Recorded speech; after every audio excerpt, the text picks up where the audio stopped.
been doing this for 31 years. I wish I was one of those guys who could tell you that I wouldn't change a thing, but I'm not one of those guys because I changed a lot of things. I wish I was as good a coach day one as I was the last day. I wish I would have made every player better. I wish I would have been a guy that didn't make any mistakes. That doesn't happen in coaching. If you want to be a guy that really influences people's lives and you really want to be a coach that gets on the edge, you got to get on the edge and you got to know you're going to make some mistakes. You can't be afraid to do that. There's just so many people I could thank. If I start naming people, it would be a shame because we would be here till the cows come home. For me to thank the people that influenced my career, whether it was on the field, whether it was fundraising, whether it was any facet of this job I've had. I think the first player I ever recruited my entire coaching career is here today. That means something to me. Walk, thank you. My friends, you know, the thing about coaching is you make friends with people, and that's what's difficult. If this wasn't good, it wouldn't be difficult. It's very, very difficult because it's been very, very good. Without my wife, Susan, I would have never made it, and there is no doubt about that. Without my children, Jonathan, Brett, Nellie, and Joe, I wouldn't have made it. Without my parents and my family, I wouldn't have made it. So I am so grateful, thankful, and I can tell you that it's been one of the most humbling experiences of my entire life. I have no oceans to sail, no mountains to climb. I have no hobbies I don't know what the hell I'm gonna do. But I am ever grateful because I'm a blessed man.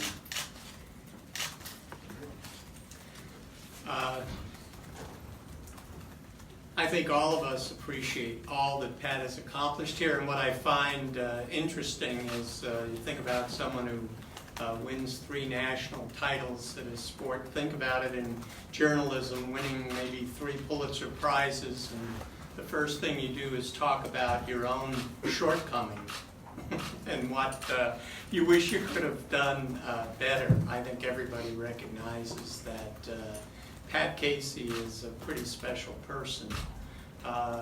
We had a talk a while ago about his decision, how he would go forward, whether he'd in fact step down or continue to coach. And I assured him that people like me and you and everybody else who like having a winner and like having someone who delivers the goods would be quite happy to have him doing this for the next 20 years. But that's probably not taking his best interests to heart. And he needed to make an affirmative decision about what he wanted to do for himself, for his family. I think he feels good about where he is. As you could hear from his opening comments, this is a guy who worries about what other people need, what other people expect, whether he's letting people down or not letting them down. He has just been everything that we ever could have imagined in a baseball coach here. He's accomplished so much. He's made us very, very proud of the young men that he's coached on and off the field. He's had an extraordinary influence on their development. Many of them have gone on to be just great credits, not only to Beaver Nation, but to their families and communities. And he did that as well as notch a lot of wins and not so many losses. So from my own selfish standpoint, 20 more years of Pat Casey would be pretty good.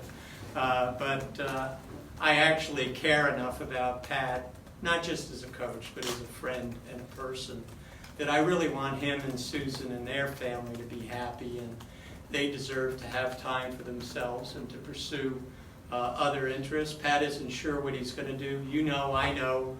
He's going to still be a teacher. He's going to still be providing service to others. He's going to be finding ways that he can make positive contributions to other people's lives. So I think he'll not only be able to keep busy, but he'll continue to be just an incredible credit to this university and this program. So as I say, from a selfish standpoint, 20 more years would be good. But I'm really happy for Pat and Susan, their family, and whatever course they decide to follow. So, big guy. Thank you. Thank you. It has been truly amazing to think the impact Coach Casey's had on our baseball team, obviously, but our university and this great state of Oregon and collegiate baseball overall. He truly has an impact. He's had a Hall of Fame career for sure. We talk about a legacy of certainly 3 national championships in a place where a lot of folks in the Northwest didn't think maybe that could happen. And that is part of his legacy, but there's more to it, I think. And that's in 24 years, the student athletes, the quality of the student athlete he's recruited and his development and care for them about not only how good of baseball players they'll be, but how good of people they'll be. He's molded them, and that certainly will be part of Pat's legacy for sure. I've only known Pat for a couple seasons. Man, they've been good ones for sure. But I want to thank him not only for being the quality and character of man we've all come to see in Pat, but for what he's built, because what he's built is sustained excellence. It's a program that will continue to thrive because of his tremendous leadership. You know, so few individuals in sports get a finish on top. And Pat, with the national championship, finishes on his own terms and being at peace with that. And that's something that we're looking forward to celebrating. And we'll do that in grand fashion at an upcoming football game.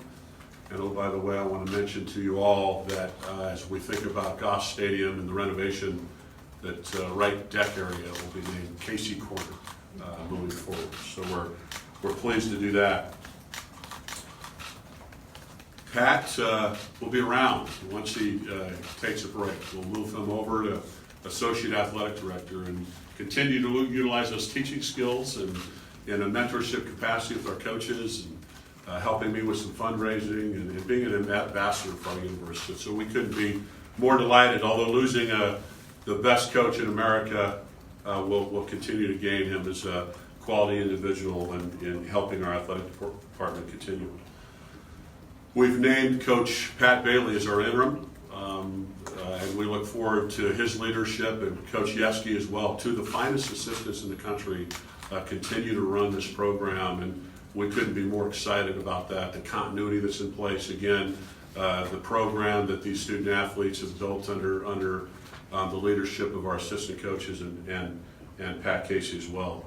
By the way, Pat Bailey will be available after we field questions. So Hank will manage that. You can talk to Pat Bailey as well. With that, we are delighted to answer any questions given the circumstances. We lose a great coach, we keep a friend and a mentor, and we move on to the next stage. So with that, any questions you have? We have mics here. Evan and Valerie, so please raise your hand. We'll make sure we get to it. Coach, following the parade that you guys had out here at Goss, you talked about the memories you had this year in Omaha with your family, seeing your boys grow up from the candy store and then the late night walks you had. Looking back over the course of your career now, what are some of the best memories you have with your family coaching here? Well, those are certainly some of them. And a lot of memories you have with your family are watching them grow up with the program. When I first got here, I have a picture of my daughter running through we used to have a tarp, and there was a tube that you rolled the tarp up on, and she was so small she was running through it. And I can remember that. I can remember throwing batting practice to my kids on the softball field, it's now the football practice field. Can remember packing them up and driving to the Fiesta Bowl. A lot of memories, so certainly Omaha is the pinnacle of baseball memories, and we certainly had some great times there with them. And we watched our kids. My oldest son is, how old is John? 33? So John's 33, and I've been a head coach for 31 years, so that's why he's having a real tough time right now, and I am as well. Like I said, if it wasn't any good, it wouldn't hurt, so. Coach, was there a deciding factor that made the decision now? Did winning a national championship and finishing on top have anything to do with that? No. I actually went into Scott's office, and I actually told my wife before the season started, I said, honey, this might be the last one. And she said, I've heard that before. And I did. I went into Scott's office sometime in the middle of the season, maybe March or April, and I just said, hey, I'm not going to ever mention this again, but I just want you to know there's days I feel like, this is my last run, and I'm gonna air it out. I'm gonna air it out, and I'm gonna come every day. And I think players, first of all, I just can't tell you how much I appreciate the players that are here now, that were in the past, whether you're chewing on them or loving on them or whatever, man, those guys made my life. I mean, I think about the people that I coached and that will still send me a text when we win a game. I think about those guys that are out there, their husbands, doctors, teachers, players. It's all about the players, man. And it has absolutely driven me to be the best I can be because, national championships are awesome. They are awesome. And they go in trophy cases and people get to look at them and they mean a lot, but they don't mean one damn thing if you don't have a relationship with the people you work with. And those guys made it. They made me the coach I am. They allowed me to make the mistakes I made. I've learned more from my players than they've learned from me. Pat, can you just kind of talk about how you're feeling about stepping into this new role and being able to stay here connected with the community and still being here in Corvallis, a place that means so much to you? Well, I don't feel very good about it. I feel like I'm a coach, but those are my own demons, you know what I mean? So I think that whatever I do, that I will do it as well as I can do it. And I do think I have a real natural tie to a lot of people that support Oregon State, that have supported our baseball program, that are just good people that I've got to know. I think I'd be beneficial being around those people. I think I'd be beneficial being around our athletic department. But I'm a coach. They can put me in anything they want. They can dress me up, but I'm a coach. Pat, when did the decision crystallize for you? It hasn't yet. I've struggled with it from the day that we got off the plane. Like I said, and this is a true story, I came in and told my staff I was going to retire, and those guys marched across the office, talked to Scott, and came back and talked to me and changed my mind. And Ed kind of helped me out a little bit when I went in there, and he said, I kept telling him, I think I'm letting everybody down. He said, don't make your decisions on that, get over that. But I do. I feel like I'm letting a lot of people down. I guess you'd feel like that no matter when you retired. I guess people would feel better if you got your tail kicked and you retired. It wouldn't be as bad, right? I wouldn't be letting them down quite as bad. So anyway, there's nothing about this that I feel good about because I'm a coach. But there's also the part of me that understands that what I said, and that is there's a day that somebody walks in and hands you the pink slip and tells you that we're going to let you go. Maybe I'll miss it. Maybe I'll miss it. Maybe I made a mistake, and maybe if I did that, I would be the first guy to tell you, and I would try to get back into coaching. Maybe it's something that it's coaching is hard on me. The Tuesday game is just as important as the Stanford Friday night game, and I mean that, and that's a hard thing. I've had coaches say, hey, we've won 19 in a row. Can you just back off a little bit? Hard for me to do. So coaching's hard. That's the way I do it. That's the way I've always done it. And that's my own issues with that. Pat mentioned that pink slip. A lot of guys in this profession don't get a chance to write their own way out, certainly writing the way that you have. How satisfying is that you've been here so long and that you're going out on your own? Well, I do think that it's nice for somebody to work somewhere for 24 years and you're not having a press conference talking about how great a guy he is, but you had to let him go because he's had 6 losing seasons in a row, you know. So I do understand that. I do understand our industry. When I first got here, I looked at the field and I looked at our situation and knew that we could grow and knew that if we could get out of just the North as a conference, that we could start doing some things regionally. You know, I don't know. There's just so many challenges that I enjoyed, and I think that I don't know if it's you feel so good about going out on your own terms as you just feel good about maybe where the program is and the people that are in the program and the players that are in the program and the players that are coming and the people that will be running this program. Pat, being probably one of the few people who's been around here long enough to be part of almost your entire career here, you seem to enjoy some of those practices as much as you did the passion of the game. Looking back on that, do you think, was that one of your most enjoyable parts of being part of this, not only building it, but just the day-to-day, being out there practice as much as the games? Yeah, I think games are won on the practice field. I do. I think game day is for the players and the practices are for the coaches. I think you got to turn them loose on game day and let them play. And I think during the week you've got to be who you are. And we had a really good system. I could walk out to practice and know exactly what Nate was doing, what Bales was doing, what Jinx was doing, what T was doing, whoever it was. I knew what they were doing. I knew they knew how to do it, and I know that we were going to do it at a level that we felt was better than anybody else. And so I love practice. You've been around practice a lot. Y'all kept trying to get BP and never did get it. And, by the way, our first, well, wasn't that our first, no, it was our second ever game here in a regional was defeating your alma mater with a walk-off home run, by the way. I don't think I remember that. So that was 13 years ago. So. I was good with it. You squared it up last weekend, though, right? Rob? Pat, you mentioned that you brought up that this could be your last season several times to your wife, and it was never your last season. And then even now you don't seem so on retirement, but yet here you are. So why is it happening now? Well, I think that it's because of the fact that I can't go on the field and not be 100% sure that I can do what I want to do the way I want to do it. Because I think that's taken away from the players. Players, I really believe they can look at you in the eye and they can read you. And I think if I'm out there and I'm trying to do what I want to do and I'm trying to coach, I don't think that that's fair to them. And so, like I said, if it isn't right, I'm sure I can get back in the game. But I'm not going to take it. I'm not going to go out there and say I'm going to do this and try this and see if it works. And then the guys that are out there and then they're struggling and then it's a miserable situation. And I've been miserable.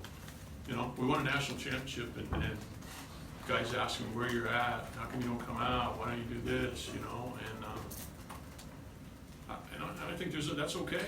I mean, I don't think this thing's supposed to be easy. I don't think life's supposed to be easy. I think everything you get in life that's good, you work for. I worked my tail off to be the coach at Oregon State, and so it shouldn't be easy. And I'm not, I'm just not smart enough to tell you that the decision is the exact right decision. And just a follow-up, I guess, with the players you mentioned, how many players have reached out to you today, your former players, and any in particular that might have stood out to you? Quite a few, and I would say they all stand out to me. Some of them in a different way, and some of them I stay in touch more than with others just because of the nature of where maybe they live or their personality. But many of those guys have reached out. I was amazed that I was supposed to about 11 o'clock or 10:30. I started getting emails from guys or text messages that said, "Coach, congratulations." So. Pat, have you given any thought to how you're going to approach this year and going over there? You're going to be passing notes to Bales through the back screen? No, I'm just going to walk down and start talking to him. Bales and those guys, they just do a great job. Matter of fact, Bales ran the ship for 4 games last year when the umpire ran into me. So I know he knows how to do that. I tell our guys all the time that we got guys on our staff that are head coaches, could be head coaches, and the loyalty to stay here and work with me at this university, that says something about our university, about our community, about our players. It's hard to leave players. I mean, you know, it's hard to explain. You know, I said this before the championship game. We're playing for a national championship tonight, and that's what everybody thinks. But we know we got something that's way more important than that. We're playing for each other. We got one game left that we will play together as a team for one another. And the national championship will be a byproduct of that, but it doesn't mean anything if we don't play together and for one another. That was way more important to Trevor Larnick and Kwani and Nick and those guys than it was. If we play for one another, we'll win a national championship. So I believe that. I think our coaching staff believes that. I know it's hard. You know, our first year in this business, when we went to the South, we were 19 and 35. And I'll tell you what, I could have hung myself, but there was no rope long enough. So I just, you know, it's about the players, and nobody's ever going to change that. And I don't think that that's humbling. I just think that that's a fact.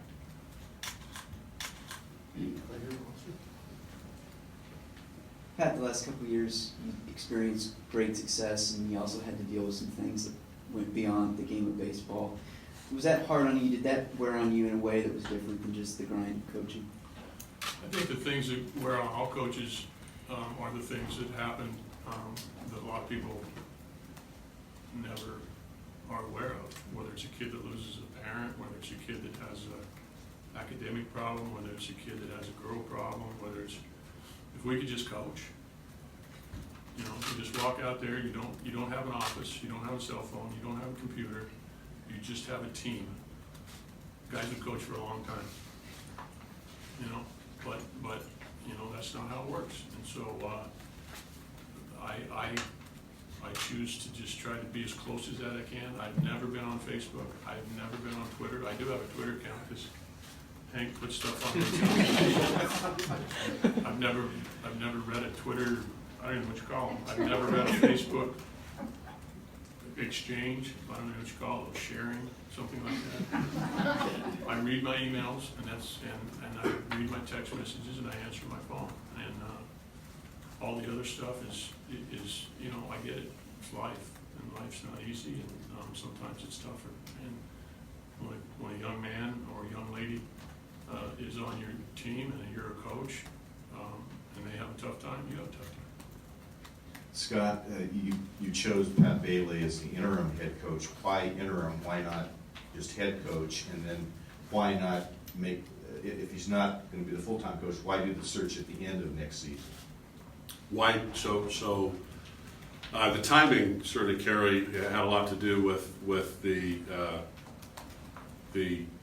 strategy around when we'll go out for the search, which is going to be next year. It's very late in the year, so to do a search now would not be, it wouldn't pay off. We'll always, in anything we do, we're going to open up a search. Both, you know, I've talked to Pat, Nate, those folks are really top-notch assistants, and we would be happy to have them involved in the search. In terms of Pat Bailey being the interim, certainly consultation with Pat, looking at where he's been. He sat in the seat. He has his own national championship.